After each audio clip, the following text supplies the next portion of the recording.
Daniel Berzosa, buenas noches. Muy buenas noches, Ana. ¿Qué significa, Daniel, que un partido político esté imputado y qué consecuencias puede tener esa imputación para que nos enteremos? Porque claro, partido político no se le puede mandar a la cárcel en el caso de que le condenen. Efectivamente.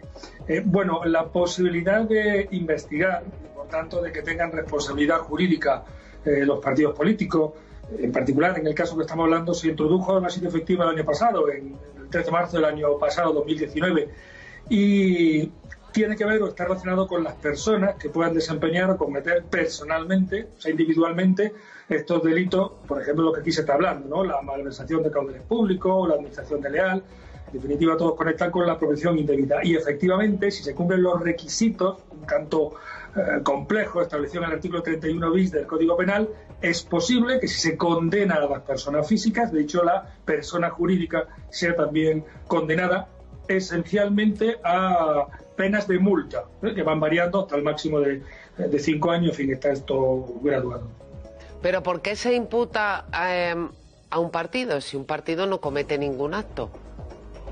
No, precisamente por eso, es decir, porque legalmente se ha previsto la posibilidad, antes no era posible, efectivamente, era una de las razones por las que se ha ido reformando el Código Penal y se ha ido construyendo toda esa doctrina, que seguramente habrán oído, igual que se habla de riesgos laborales antiguamente, el control de riesgos penales, por decir así, en el sentido del compliance, que se dice en inglés, ¿no? En definitiva, porque trataban de ocultar esa posible irregularidad o ilegalidad en la persona jurídica para evitar una condena penal.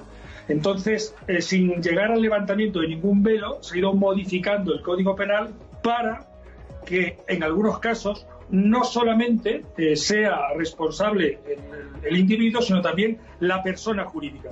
Y este es uno de los delitos donde específicamente, en la reforma que se hizo y que entró en vigor el año pasado, se contempla la posibilidad de que las personas jurídicas sean también condenadas. Esta es la razón por la que si yo investigo un delito, está en el 432 y siguiente del Código Penal, que tiene que ver con esta malversación de caudales públicos, que conecta directamente con el 252, la administración desleal, pues se pueda considerar como investigado a una persona jurídica. Es decir, para que se le pueda imponer una pena en su caso, porque efectivamente si no se abre la investigación y finalmente cuando se concluye el sumario y se abra el juicio oral no está entre los sujetos indicados que puedan haber cometido un delito y propio de la investigación, no sería posible en el mismo proceso imponer esa sanción. Es una consecuencia de cómo está actualmente contemplado en el Código Penal. Claro, para que no se ponga la persona jurídica de pantalla para evadir responsabilidades si las hubiera en una sentencia.